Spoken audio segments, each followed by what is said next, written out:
안녕하세요, 일렉트로캠입니다. 오늘은 구독자님께서 요청해주신 퀀텀스케이프에 대해서 다시 한번 알아볼까 합니다. 제가 이 회사에 대해서 3개월 전에 영상을 만들었었죠. 네, 다시 한번 알아볼까 합니다. 왜 그러냐면 왜 그렇게 관심을 갖는지 저도 알 것 같습니다. 주식을 보니까 오늘 하루만 30%가 올랐더라고요. 참 대단합니다.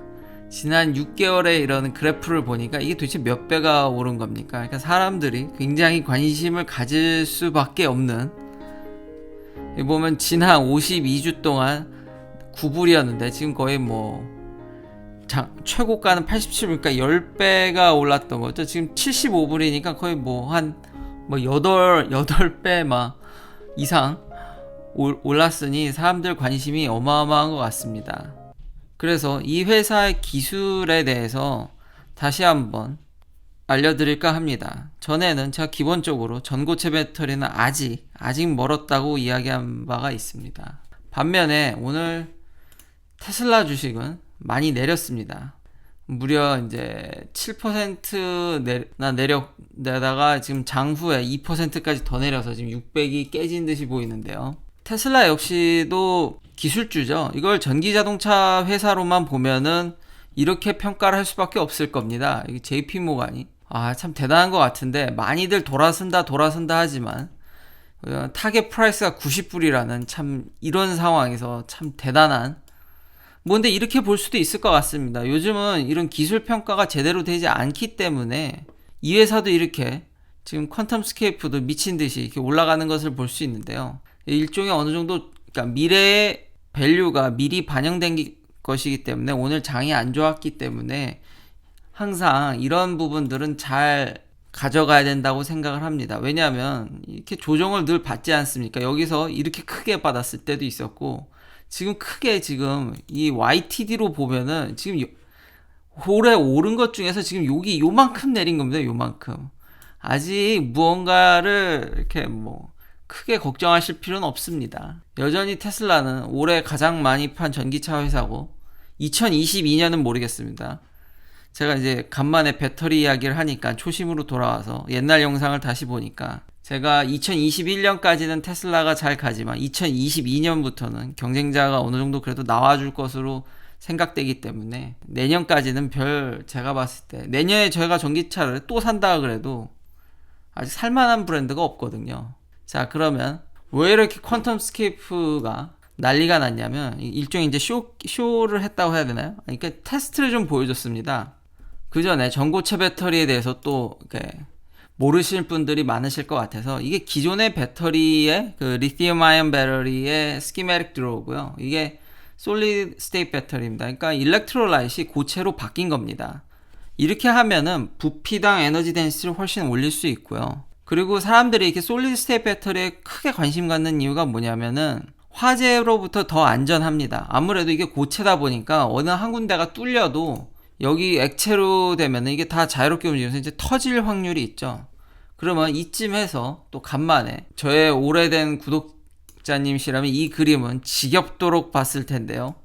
최근에 구독자분들이 많이 늘으셔서 다시 끌어왔습니다. 이게 지금 리튬 아이온 배터리가 어떻게 디그레이데이션 되나 이제 이야기하는 이제 아주 좋은 스키매틱 드로우입니다.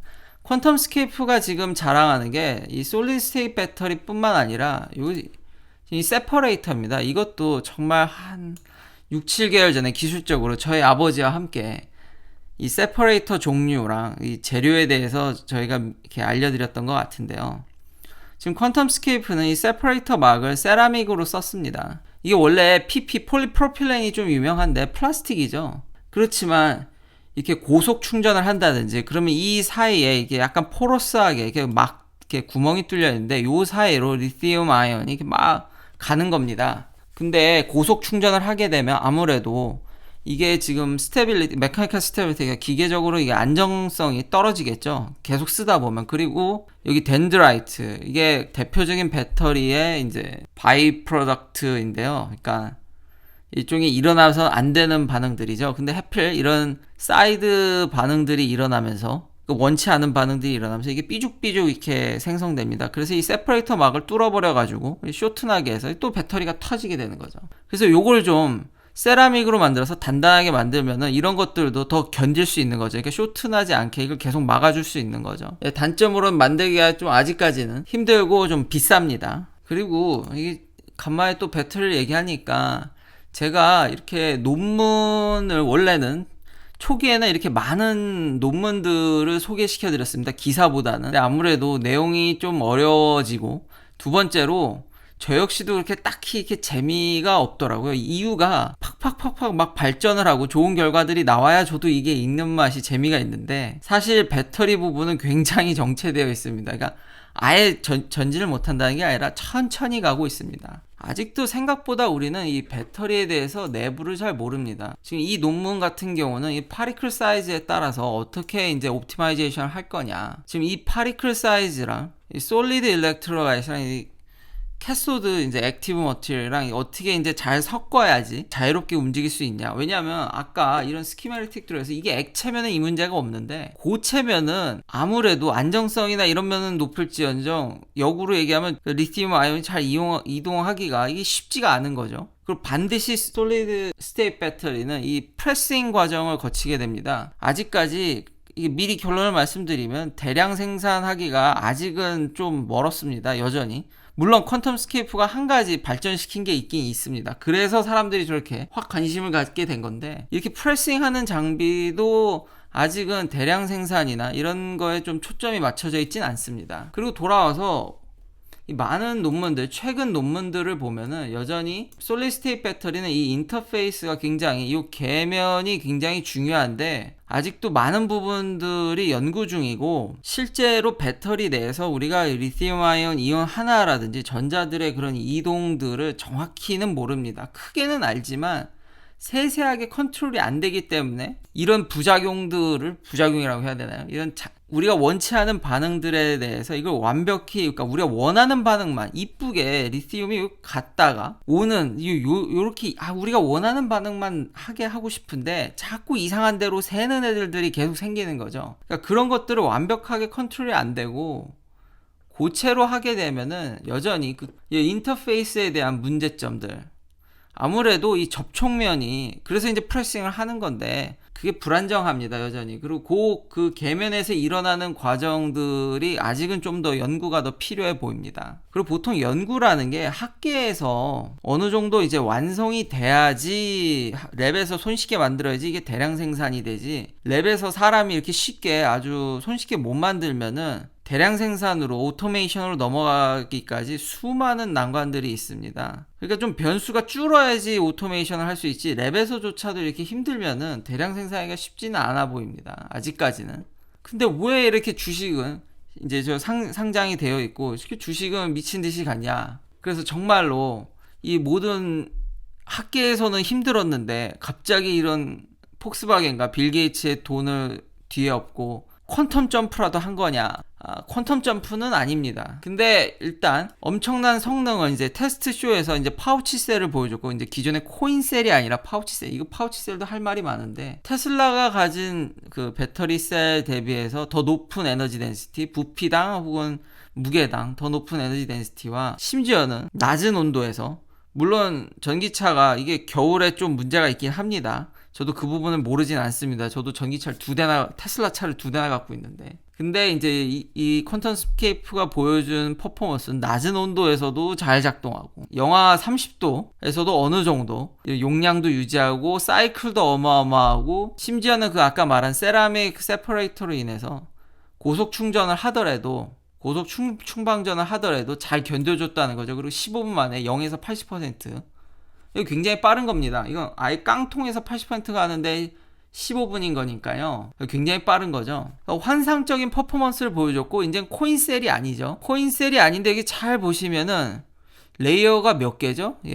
레이어가 잘 보시면 싱글 레이어입니다. 그러니까 한 발자국 진보한 건 맞는데 아주 얇은 이게 싱글 레이어입니다. 우리가 알고 있는 파우치 셀은 내부가 멀티 레이어죠. 그러니까 이거를 스택업을 해야 됩니다. 그러니까 여러 장을 막 쌓아야 됩니다. 그러니까 아직 좀 더 가셔야 됩니다. 이걸 더 많이 쌓아야 되고, 그리고 대량 생산에도 성공해야 되고, 지금 시연해 보이는 건 이거 셀 하나입니다. 여러 셀이 아니라. 근데 이게 사람들이 학습 효과가 생겨가지고 요즘은 옛날같이 기업이 성장하지 않습니다. 그러니까 시장을 완전히 장악하고, 그때까지는 이익을 안 내다가 시장을 장악하기 시작하면 그때부터 이제 주식이 미친 듯이 뛰게 되죠.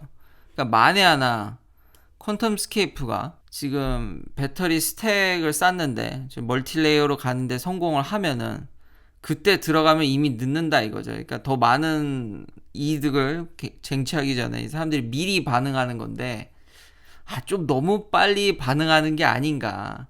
예, 여기 보면은 기사에서도 여기 그 2025년, 이래서 2025년인 것 같은데 다들 2025년을 이 퀀텀스케이프도 타겟으로 잡고 있습니다. 그리고 이 회사도 이제 폭스바겐이 대량으로 투자를 했기 때문에 제일 먼저 될 고객이 이제 폭스바겐이라는데, 제 생각은 이런 배터리가 어느 정도 이제 성공을 하면 아마 휴대폰이라든지 랩탑에 먼저 탑재가 될 겁니다. 그러고 나서도 그 다음 전기차로 넘어가도 늦지 않습니다. 한 방에 넘어가기가 쉬울지. 근데 혹시 모르는 거죠. 그러니까 갑자기 이제 저렇게 많은 돈을 지금 미리 상장을 해서 저렇게 투자금을 많이 끌어모으고 대중의 관심을 많이 받아서 이제 자금이 충분하니까 이제 밀어붙이다 보면 모르는 거죠. 기술이라는 것들이 갑자기 빵 터지면 순식간에 이렇게 올라가 버릴 테니까, 그러기 전에 이제 선제적 대응이라고 저는 생각이 되는 건데, 과거에 여기 보면 그래서 이렇게 신문 기사에 있는 게 참 재밌는 거죠. 과거에 저도 기억나는,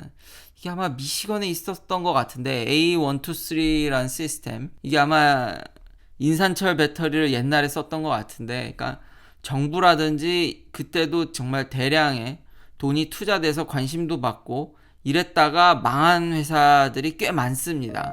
이런 회사가 한두 개가 아니라는 거죠. 물론 이제 솔리드 스테이트 배터리가 미래의 기술이고 정말 발전된 기술인 건 맞으나, 그리고 한 발자국 퀀텀스케이프가 굉장히 노력을 많이 해서, 그러니까 여기 있는 연구원들한테 정말 박수를 쳐주고 싶고, 한 발자국 발전한 건 맞으나 이 회사도 지금 당장 뭐가 나올 거라고 얘기하고 있지 않거든요. 이 회사 스스로도. 그렇기 때문에 아직은 좀 더 지켜보는 게 어떤가. 기술적으로 한 발자국 진전한 건 맞으나, 정리하면 아직 갈 길이 멀다라고 다시 한번 알려드리고 싶습니다.